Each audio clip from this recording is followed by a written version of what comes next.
menjadi makanannya. Tubuhnya itu sudah menjadi makanan iblis karena dibuat debu tanah lah menjadi makananmu. Debu tanah itu apa? Tubuh manusia ini.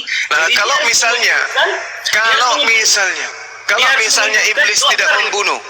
Dengar dulu. Jadi dia harus mengumpulkan manusia sebanyak-banyaknya supaya menjadi makanannya nanti di neraka. Sebelum waktunya dia hancur sendiri. Kalau masih banyak makanannya di neraka, mana ada iblis makan di neraka, Pak? Narang bebas saja Bapak ini. Itulah bahan makannya supaya dia bisa bertahan hidup. Mana dalilnya? Nanti kubacakan, aku bawa sini. Enggak ada itu iblis makan orang, Pak. Iya. Ada. Jadi rohnya di penjara. Pernah tonton nggak Lord of the Ring? Pernah. Nah, kan banyak di situ kayak orang-orang yang sudah hancur jadi budak-budaknya. Enggak, bagaimana sekiranya yang turun ke dunia orang mati ini ternyata setan, bukan Tuhan? Kan sama-sama roh. Karena dia kembali kepada bapaknya. Loh, bagaimana kalau yang kembali ini adalah setan itu juga? Dia juga roh.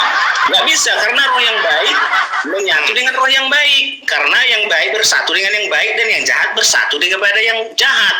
Roh yang jahat menyatu kepada roh yang jahat. Terus Kristen ini menyatu kepada bapaknya, roh yang jahat. Bapaknya juga ada. Terus Kristen ini misalnya didatangi oleh roh. Bagaimana Kristen bisa membedakan ini Tuhan, ini setan? Kan sama-sama. Ketika dia berperilaku, makanya kita baca di tadi Galatia 5 ayat 22. Kalau itu perlakuannya berarti itu datang daripada roh Allah. Tetapi kalau itu yang di Galatia 19-20 berarti itu roh dari iblis. Gampang saja melihatnya. Bukan masalah roh dari iblis. Maksudnya ini kan roh, Tuhan Anda kan roh. Iya. Iblis juga roh. Iya. Wujudnya sama nggak? Ya sama-sama roh.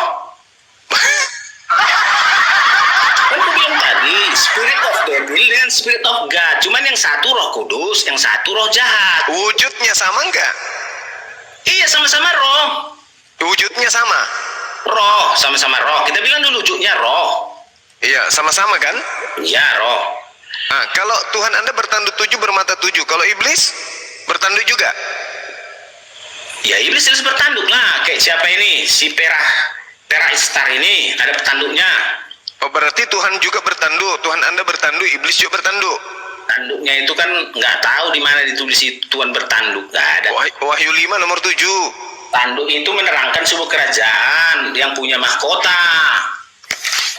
Bukan yang punya kekuasaan, bukan mahkota. Tanduk itu kan merupakan kekuasaan, lambang kekuasaan. Berarti iblis juga bertanduk itu karena kekuasaan kan? Iya, karena iblis itu diberi kekuasaan. Makanya aku bilang. Makanya aku bilang, Tuhan Anda bertanduk, iblis juga bertanduk. Bedanya di mana? Yang satu dari Roh Kudus, yang satu daripada roh jahat. Iya, bedanya dia itu kan cuma penyebutan aja roh kudus jahat, tapi kan pada faktanya ketika dia masuk ke dalam tubuh manusia, iya maksudnya gini loh. Iya maksud saya gini loh Pak. Wujud Tuhan Anda kan serem tuh, bertanduk. Iblis juga bertanduk. Bahkan lebih seram sebenarnya Tuhan Anda. Misalnya di dalam Daniel 7 nomor 9. Sementara aku terus melihat takhta-takhta diletakkan, lalu duduklah yang lanjut usianya. Jadi dia tua, pakaiannya putih seperti salju, dan rambutnya bersih seperti bulu domba. Kursinya dari nyala api, dengan roda-rodanya dari api yang berkobar-kobar. Artinya Tuhan Anda pakai kursi roda, di mana rodanya api. Salah ya? Dalil ini salah ya? Ya. Jadi dia seperti orang tua yang sudah tua, berpakaian putih, duduk di atas kursi roda dengan nyala api dan punya roda berkobar-kobar. Itu Tuhan Anda. Itu kan menyatakan bahwasanya akan ada perang. Ini nggak ada hubungannya perang. Ini wujud. Kan menyatakan bahwasanya berkobar-kobar itu kan untuk apa? Berarti tidak. Tuhan Anda itu semisal seorang laki-laki tua renta yang duduk di atas kursi roda menyala, dan roda-roda kursi itu adalah api yang berkobar-kobar. Coba Anda bayangkan, kayak filmnya Megaloman. Maksudnya itu yang roh itu tadi yang awal dan yang akhir, jadi digambarkan sebagai orang yang sudah tua gitu loh. Dia pemilik segala gini data lain 2 Tesalonika 1 nomor 7. dan untuk memberikan kelegaan kepada kami yang ditindas dan juga kepada kami pada waktu Tuhan Yesus dari dalam surga menyatakan dirinya bersama-sama dengan malaikat-malaikat dalam kuasanya di dalam api yang menyala-nyala. Gimana itu? Tuhan Anda datang di dalam api yang menyala-nyala. Aku datang. Ini apa ini, Pak? Makanya saya katakan, apa bedanya antara setan kemudian dengan Tuhan Anda? Yang satu Setan itu api bertanduk, Tuhan Anda juga api bertanduk, bahkan kursi rodanya pun adalah kursi roda api. Gimana cerita itu, Pak? Iya, itu kondisinya mau perang dalam dunia roh. Jadi iblis-iblis yang roh ini sedang mengumpulkan manusia-manusia supaya menjadi keturunannya sesuai dengan yang tertulis di Kejadian. Keturunanmu akan berhadapan dengan keturunan wanita ini, gitu loh. Nah, jadi ini jelas ini 2 Samuel 22. 2 Samuel 22. Asap membumbung dari hidungnya, api menjilat keluar dari mulutnya, bara menyala keluar daripadanya. Ini apa ini, Pak? Ini Tuhan Anda? Iya, itu sedang lagi perang dalam dunia roh nanti. Waduh, nah inilah api, iblis juga api kan? Tuhan Anda juga api. Mana ini? Yang mana yang Tuhan? Jadi kita jadi penonton ini bingung. Mana yang Tuhan? Ini yang Tuhan atau yang mana ini? Yang mana yang Tuhan? Gini dulu, iblis nggak dari api, dia dari roh Allah yang menjadi jahat. Bagaimana ceritanya? Sementara kalau kita melihat ajaran-ajaran terdahulu, iblis itu identik dengan api. Nggak ada itu. Lah, api neraka gimana? Bukan, api neraka bukan karena identik dengan iblis. Lalu? Bukan. Bagaimana ceritanya, Pak? Kalau di neraka itu api, iblis dari api, mana mungkin bisa mati api dengan api? Ya makin besar lah apinya. Ya itu dia makanya saya katakan Tuhan Anda salah. Tuhan Anda bertemu dengan iblis sama-sama api dia. Bukan, api itu artinya api penyucian. Ya, api penyucian pula, Pak. Iya, bukan api dalam neraka, bukan. Kalau di neraka itu ada api, kemudian iblis terbuat dari api, berarti neraka itu akan makin besar apinya. Karena api bertemu dengan api kan semakin besar, nggak makan. Nah, itu dia makanya Tuhan Anda bertemu dengan iblis maka semakin berapi-api. Matius 25 nomor di dalam neraka yang Bapak Matius 25:41. Dan ia akan berkata kepada mereka yang di sebelah kiri, "Enyahlah daripadaku, hai kau orang terkutuk, enyahlah ke dalam api yang kekal yang telah disediakan untuk iblis dan malaikat-malaikatnya." Nah, sementara Tuhan Anda juga adalah api. Gimana itu? Ya maksudnya gini, di neraka itu adalah api yang menyala-nyala dari belerang, tapi iblisnya bukan dari api. Loh, kalau iblis Ibrani, Pak. Ibrani 12. Malah dia menyatu dengan api. Ibrani 12:29, sebab teos kita adalah api yang menghanguskan. Iya. Itu. Iya. Berarti Tuhan Anda neraka? Bukan. Dia melambangkan seperti api yang menyucikan.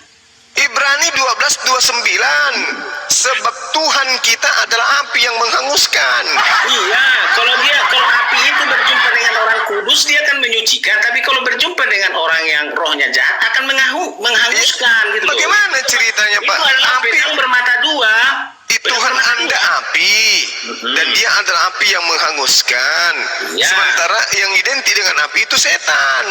Bukan, siapa yang bilang identik api dengan setan? Gak ada. Wahyu 12 nomor 7, maka timbullah peperangan di surga, Mikael dan malaikat-malaikatnya berperang melawan naga itu, dan naga itu dibantu oleh malaikat-malaikatnya. Dan ini malaikat-malaikat yang dimaksud di sini adalah iblis, Pak. Iya, iblis. Tapi iblis terbuat dari api di dalam Alkitab. Iblis itu identik dengan api. Gimana itu dasarnya? Kalau iblis itu identik dengan api dimasukkan ke neraka, dia nggak bakalan mati karena api dengan api kan semakin berkobar. Ya, justru dia tidak boleh mati, Pak. Dia harus mati hidup terus.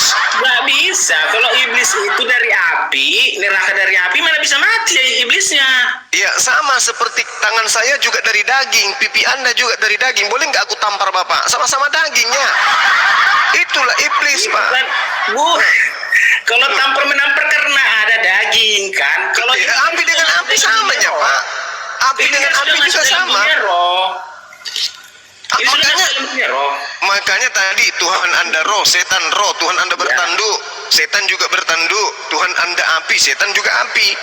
Mana? Saya tidak bisa membedakan. Dari mana itu dasar Bapak mengatakan setan itu api? Lah, kalau Anda melihat Matius 25, itu jelas setan itu identik dengan api. Gimana Pak? Bacalah lengkap dulu. Kalau neraka itu api, terus iblis itu dari api, nggak bakalan mati iblisnya, malah jadi berteman. Memang iblis tidak akan mati, Pak. Dia akan kekal. Kalau dia masuk ke dalam neraka dan dia langsung mati, enak kali iblisnya. Makanya makanannya tubuh manusia dan rohnya diperbudak. Di mana pula itu makanannya? Berarti Anda setan. Berarti kalau Allah membuat neraka itu api, Karena orang Kristen kan inilah darahku, minumlah darahku, makanlah dagingku. Daging Yesus dimakan. Berarti iblis. Siapa iblis di sini sebenarnya? Malaikat yang berbuat dosa. Lah tadi Anda mengatakan makan orang setannya. Nah, Anda makan Yesus.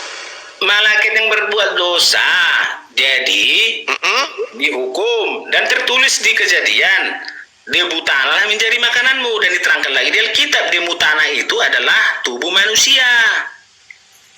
Bagaimana ceritanya? Saya tidak bisa membedakan antara Tuhan Anda dengan setan. Memang susah membedakannya. Mantap ya. Susah bagi orang yang tidak tahu. Tapi kalau orang yang tidak tahu, dia langsung membaca Galatia 5 ayat 22.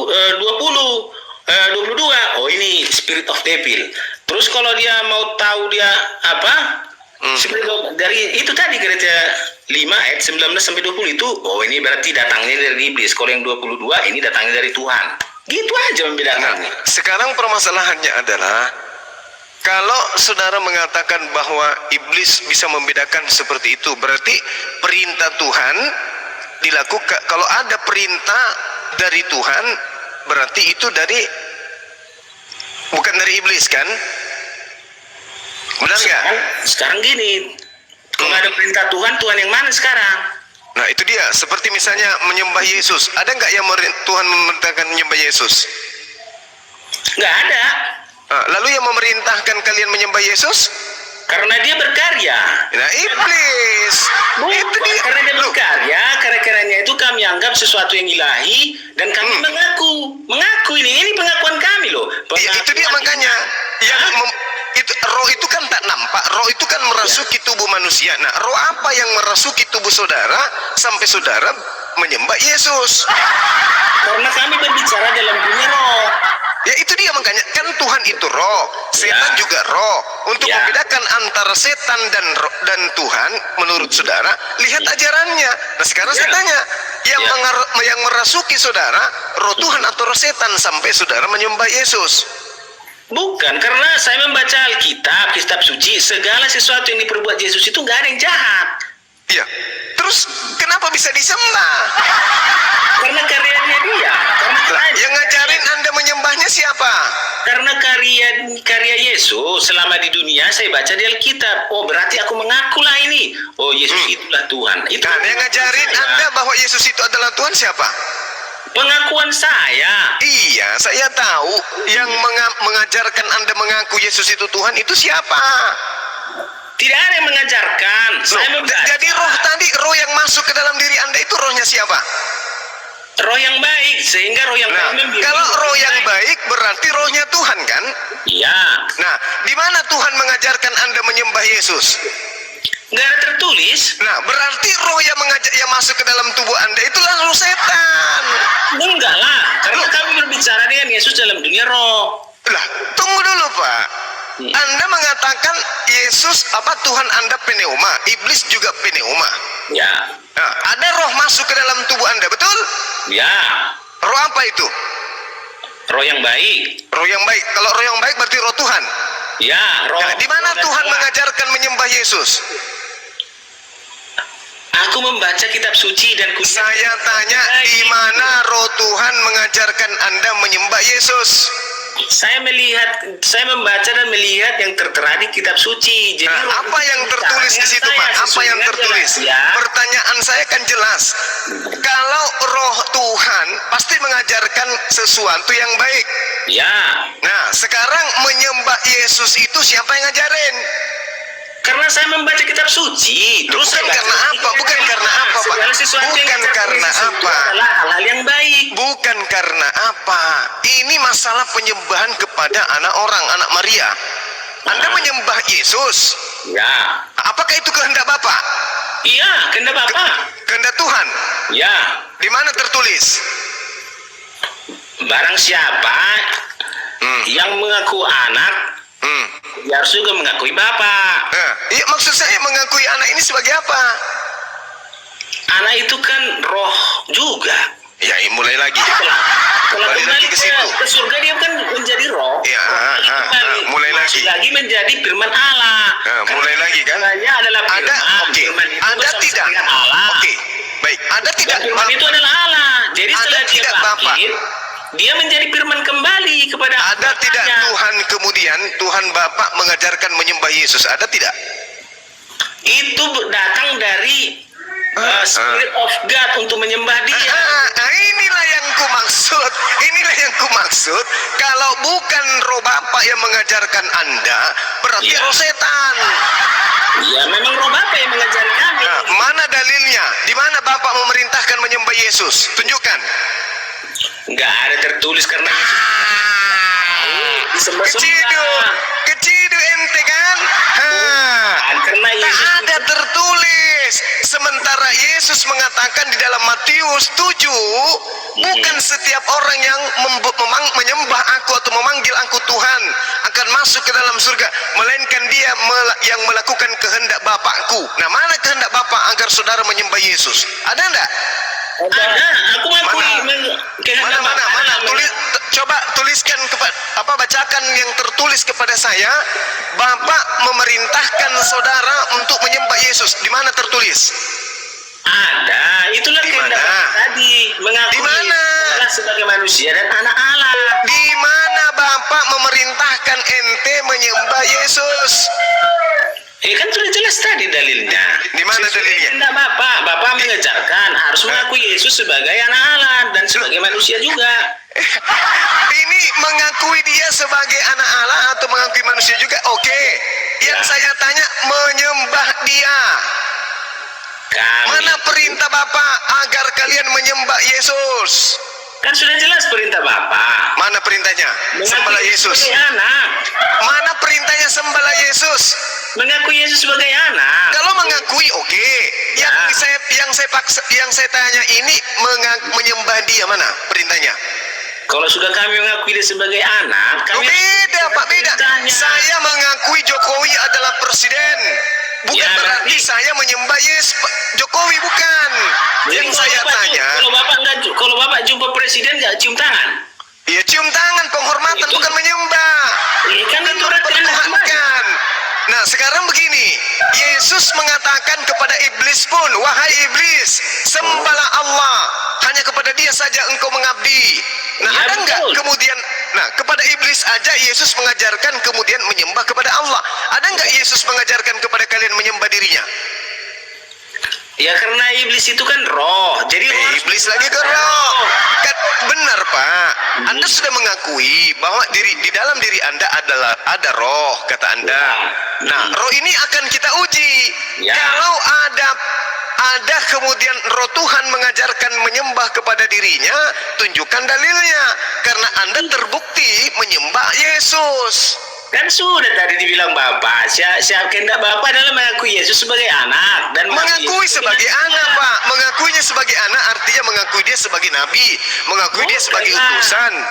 Kalau sudah anak itu berarti sudah dekat gitu loh. Hubungannya kan antara Bapak dengan anak itu kan dekat. Iya, memang Sebagai dekat. nabi. Yesus itu dekat memang, Pak. Dia duta, dia utusan Tuhan. Iya. Yang saya maksud di sini, siapa yang mengajarkan Anda menyembah Yesus sementara Yesus mengajarkan menyembah Bapa yang ada di langit? Iya, karena kami menyembah Yesus sudah menyembah Bapa karena Bapa dengan anak itu satu.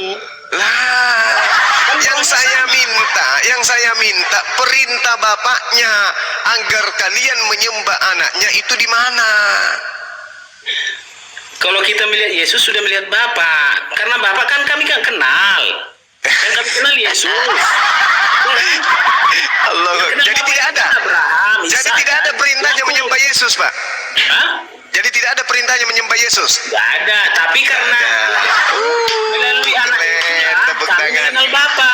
Tidak ada perintah menyembah Yesus, tetapi Tetapi faktanya Kristen menyembah Yesus, betul? Betul. Betul. Nah, siapa yang memerintahkan Kristen menyembah Yesus padahal Bapa tidak memerintahkan? Ayo. Karena barang siapa yang melihat anak, dia sudah melihat Bapa. Barang siapa Melihat yang bukan Yesus, dia sudah menyembah. melihat Bapa. Melihat bukan menyembah, beda. Kalau Dengar. melihat ya sekedar melihat. Oke, Ayo. dengar ya. Kami tidak menyembah yang tidak kami kenal. Loh. Bapa itu tidak kami kenal. Yang kami kenal terus? Yesus. Nah, sekarang perintahnya menyembah Yesus mana?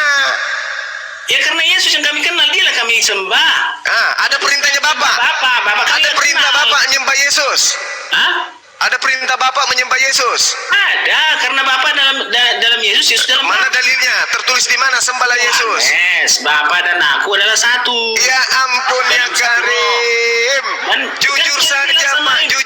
jujur saja Pak, bahwa setanlah yang mengajarkan Bapak menyembah Yesus, karena tak ada pernah Bapak yang di surga mengajarkan menyembah kepada Yesus. Makanya Yesus mengatakan di dalam Matius 7 nomor 23, enyahlah daripadaku, kalian semua adalah pembuat kejahatan. Betul? Bukan begitu artinya. Kok bukan Pak? Begitu artinya. Kok bukan? Kan Bukan Tuhan ini loh. Tuhan Nggak itu bisa. roh. Gini Yesus loh, biar- apa? Tuhan biar itu kita roh. bukti. Setan juga roh. Yang masuk ke dalam tubuh Anda roh. Nah, sekarang Anda menyembah Yesus. Ya. Yang dikatakan Bapak yang di surga pasti kemudian melakukan perintah-perintah Bos, yang diperintahkan. Nah, Ya. sekarang Bos. Yesus di dalam Yohanes 14 nomor 31, Bapak yang diberikan Yohanes kepada dia. 14 nomor 31, Yesus kemudian mengatakan kepada pengikut-pengikutnya bahwa dia melakukan segala perintah yang kemudian Tuhan perintahkan kepada dirinya. Dunia harus tahu, kata Yesus, Ya. bahwa aku Yesus melakukan segala apa yang diperintahkan oleh Bapa untuk aku lakukan. Ini yang dikatakan oleh Yesus. Tetapi Ya. semua dunia harus tahu bahwa aku mengasihi Tuhan dan bahwa aku melakukan segala sesuatu seperti yang diperintahkan Tuhan kepadaku. Nah, sekarang adakah Yesus ini? Diperintahkan oleh Bapa, jangan Tuhan. Yang perintahkan oleh Bapa. Ya Bapak itu Tuhan Pak. Apa Enggak Pak? lah, beda dalam konteksnya ini. Loh. Jadi Bapak ini apa? Bapak itu adalah roh. Enggak, Sumber Bapak dari- ini apa? Dalam bahasa Yunaninya apa Bapak ini? Theos, Nah, Theos dalam bahasa Indonesia? Allah. Theos dalam bahasa Inggris? God, God dalam bahasa Indonesia? Allah, dewa. Kalau Tuhan dalam bahasa Yunani apa? Kurios, Kurios. Kalau Theos dalam bahasa Yunani, dalam bahasa Indonesia? Allah. Mati bija. Allahu Akbar, Masya Allah Allah. itu dewa, samanya itu. Beda Pak, inilah kesalahan kalian. Bapak itu dalam bahasa Yunani artinya Theos. Theos dalam bahasa Indonesia Tuhan. Enggak lah, Theos itu Allah. Dewa. Oke. Sekarang Theos dalam bahasa Ibrani apa? Theos dalam bahasa Ibrani. Oh, Mm-mm. Elohim. Hah? Elohim. Kalau Allah dalam bahasa Ibrani? Apalagi Ibrani. Bukan Elohim. Ah, Theos Elohim. Ya. Oke, kalau Allah Elohim Elohim. Kalau YHWH? itu Elohim juga. Namanya. Itu namanya. YHWH dalam bahasa Yunani apa? Itu namanya. YHWH dalam bahasa Yunani apa? Ya YHWH. Dalam bahasa Yunani? Ya. Itu kan sudah nama. Ya, kalau dalam bahasa Indonesia? Yehova. YHWH dalam bahasa Indonesia? Yehova. Yehova. Ada nggak di terjemahan perjanjian baru Yehova? Ada. Coba tunjukkan ke saya, Pak. Ada Gimana? sebagian yang membuat Yehova, ada yang sebuat membagian Tuhan karena nggak bisa menyebutkan nama Lucu abang Tuhan. ini. Jadi Tuhan itu Lucu. adalah kata ganti Adonai. Adonai. Bapak dalam bahasa Indonesia itu ayah, dalam bahasa Yunaninya pater, bahasa Indonesianya ayah, gitu loh Pak. Paham ya? Dalam bahasa Ibrani apa? Dalam bahasa Ibrani saya nggak tahu, karena ini Yohanes Abah. 14:31. Apa? Abah. Abah. Ya. Abah kalau dalam bahasa Indonesia apa? Ya, sama juga dengan Bapak. Abah Bapak. Ya. Terus kenapa larinya ke Allah, Pak? Allah itu kan roh. Karena Bapak itu roh, jadi sebutkan kalau kata-kata Allah itu mengarah kepada Bapak. Roh. Oh, iya Jadi, iya iya. setiap iya. kata yang ada kata muncul Allah, ganti aja dengan roh. Oh, iya iya iya iya. iya. Pada mulanya adalah firman. Firman bersama-sama dengan roh. Dan firman itu adalah roh. Oh, Iya. gitu ya. Iya, supaya lebih gampang kita memahaminya. Jadi setan roh, Roh. Bapak juga. Roh yang baik, Roh Kudus. Kalau Allah, Tergantung Allahnya sekarang. Ada Allah yang jahat, ada Allah yang baik. kalau Bapak, Nah, itu dia. Ada juga Bapak Iblis, ada Bapak yang kudus. jadi Bapak yang iblis Bapak ada yang juga. iblis dengan iblis dan Oke. malaikat-malaikatnya berperang melawan Bapak yang kudus bersama anak-anaknya dan malaikat-malaikatnya. Itu yang Ah. Nah sekarang jadi Bapak, manusia inilah yang direkrut menjadi Oke. surganya. setan adalah roh, Bapak adalah roh, Ya. sama-sama roh. Yang masuk Iya. ke dalam tubuh Anda roh, Iya, roh. roh apa namanya? Roh manusia. Bukan roh Bapak, bukan roh suci, roh kudus. Tergantung itu tadi faktor eksternal. Itu faktor eksternal yang mempengaruhi cara berpikir manusia itu. Manusia Oke. itu kan terdiri dari roh, jiwa, dan tubuh. Jadi, roh itu mempengaruhi pemikiran. Pemikiran itu mempengaruhi tingkah laku. Sekarang Oke. roh ini dipengaruhi dua faktor eksternal. Satu, spirit of devil dan spirit of God. Nah, sekarang- yang God yang datang itulah Galatia 5 ayat 22. Oke, sekarang Anda menyembah anak Maria, itu pengaruh siapa? Pengaruh spirit of God. Di mana God ini mengajarkan menyembah manusia? Dia tidak mengajarkan, tapi spirit itu yang berbicara. Eh, dia tidak mengajarkan, tapi spirit itu yang berbicara. Iya. Berdasarkan yang kami baca di Alkitab, Yesus itu tidak pernah mengajarkan sesuatu yang jahat. Segala sesuatu yang jahat itu keluar hanya daripada iblis. Nah, Kalau sekarang segala menyembah sesuatu yang kepada baik, manusia itu daripada jahat atau apa? tidak? Hah? Menyembah kepada Yesus itu jahat atau tidak? Enggak. Dari mana Anda mendapatkan kesimpulan itu?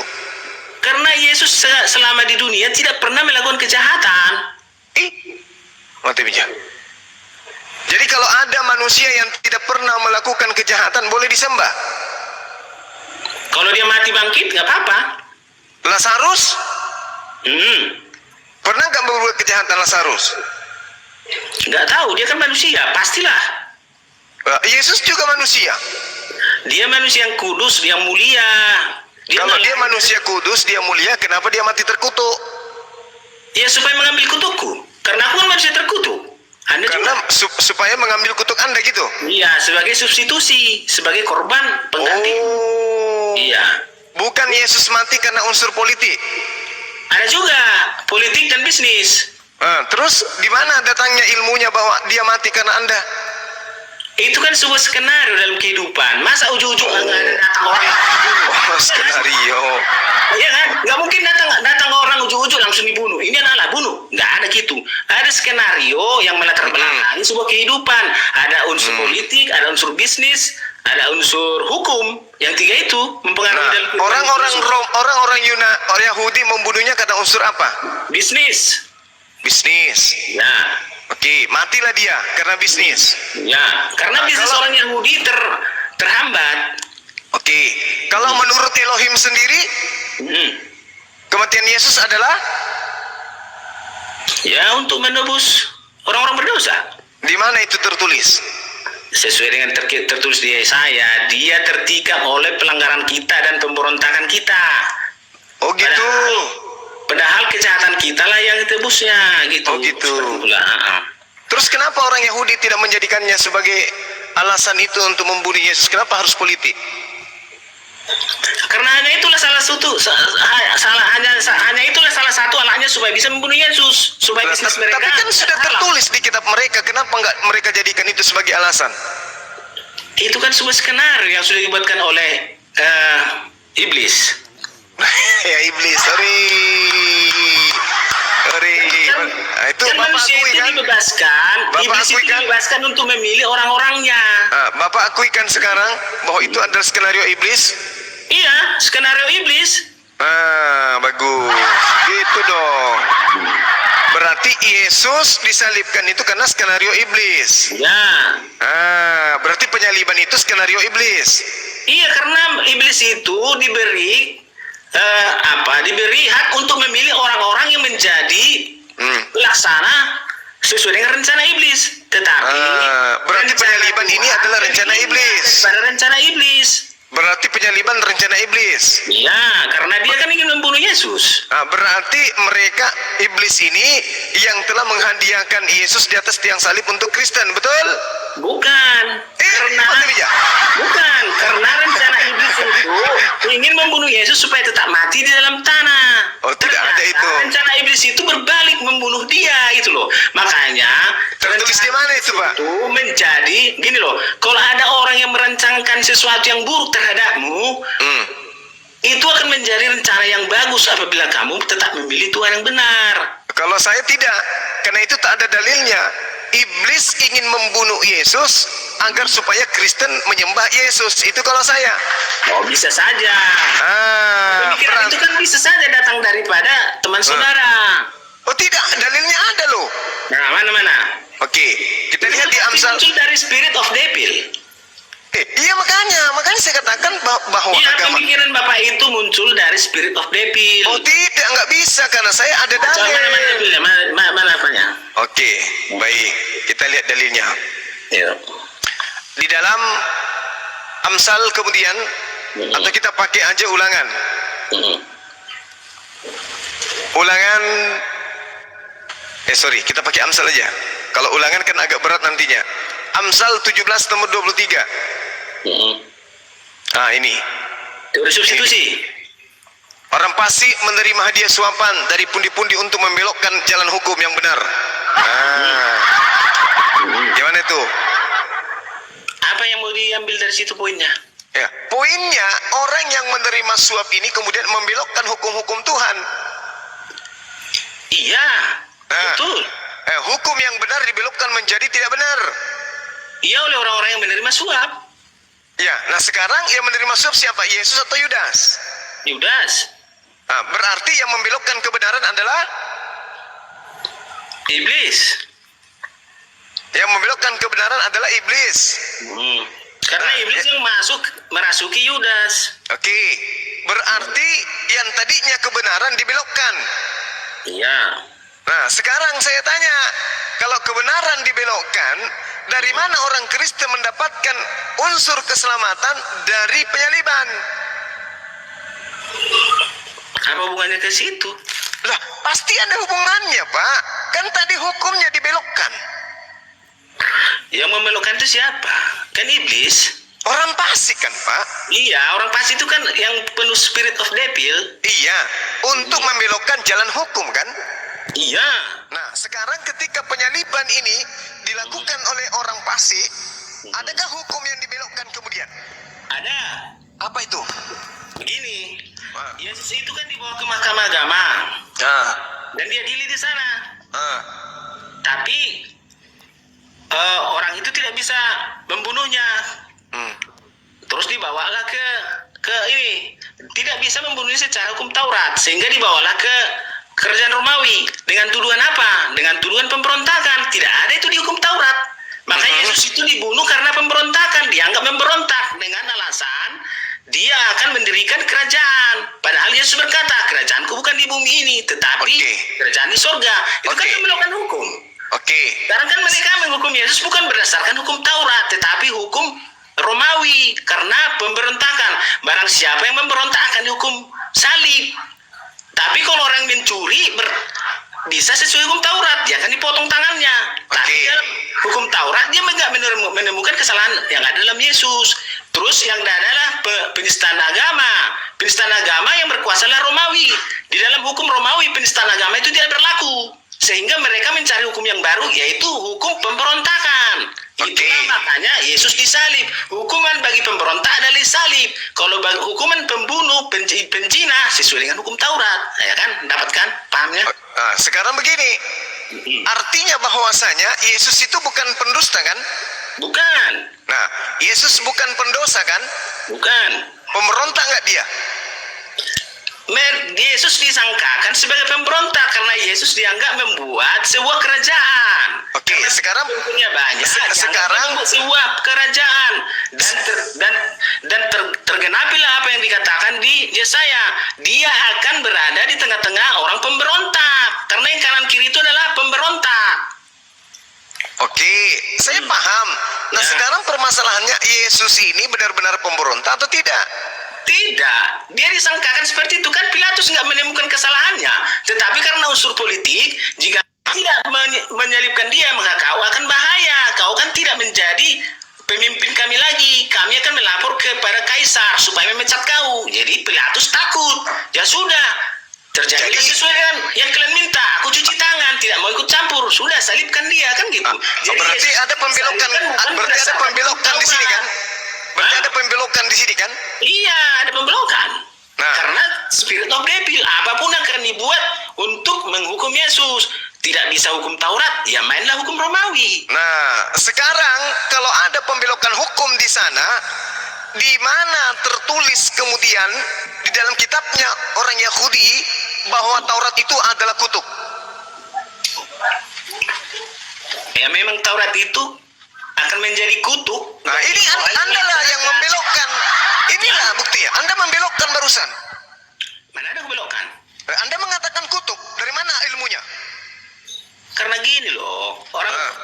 hukum Taurat itu kan menyatakan segala kesalahan kita. Misalnya, siapa yang membunuh, Hmm. ya dibunuh. Siapa yang berzina, ya dilempar dengan batu. Nah, terus? Kenyataannya hanya perempuan yang dilempar batu. Padahal berzina itu nggak bisa seorang diri. Laki-lakinya mana? Mana Karena ada? Taurat kita mengenal Itulah dosa. makanya pembelokan. Laki perempuan dibunuh, Pak. Laki perempuan dibunuh. Mana Sekarang ada begini. waktu yang di depan Yesus perempuan yang berzina itu mana laki-lakinya? Nggak ada. Ya kan tidak didatangkan, laki-lakinya nggak ada. Nggak Mana didapat ada di situ. laki-lakinya di Ya mana tahu dia Yang melarikan ada di diri. perempuannya. Anda boleh mengatakan tidak dihukum laki-lakinya kalau laki-lakinya ada di situ. Kan laki-lakinya nggak ada. Nah, Ya, sekarang begini. Laki-lakinya karena anak Imam itu. Sekarang begini, tunjukkan dalilnya bahwa hukum Taurat itu kutub. Jangan Anda belokkan. Jadi kan itu sudah terbukti. Orang, coba dengar ya. Kalau orang yang sudah berzina, terus lempari batu, terus yang kawannya berzina itu mana? Kenapa nggak dilempar batu juga? Justru karena itulah Yesus tidak melemparnya batu karena laki-lakinya nggak ada. Berarti Yesus itu kan berarti kasih kan, bagus dia kan? Berarti tahu siasatnya Paris itu. Nah itu dia makanya saya bilang, mana dalilnya Taurat itu kutub? Ya kutu lah kan dari aku bilang, kalau ada orang mencuri dipotong tangannya, terus kalau dipotong tangannya apa mau dibuat lagi? Mau jadi Berarti, pengemis? mana dalilnya kutub? Jangan asal mengatakan inilah yang dikatakan. Kalau sudah tangannya dipotong. Inilah yang dikatakan Amsal tadi bahwa Anda akan membelokkan hukum. Enggak ada, bukan kami. Orang-orang Loh. Sekarang begini, orang yang tidak menjalankan hukum Taurat itu terkutuk, tapi dibelokkan bahwa hukum Taurat itulah kutuk. Itu buktinya kan? Ya memang dari kutuk. Nah, dari mana ilmunya?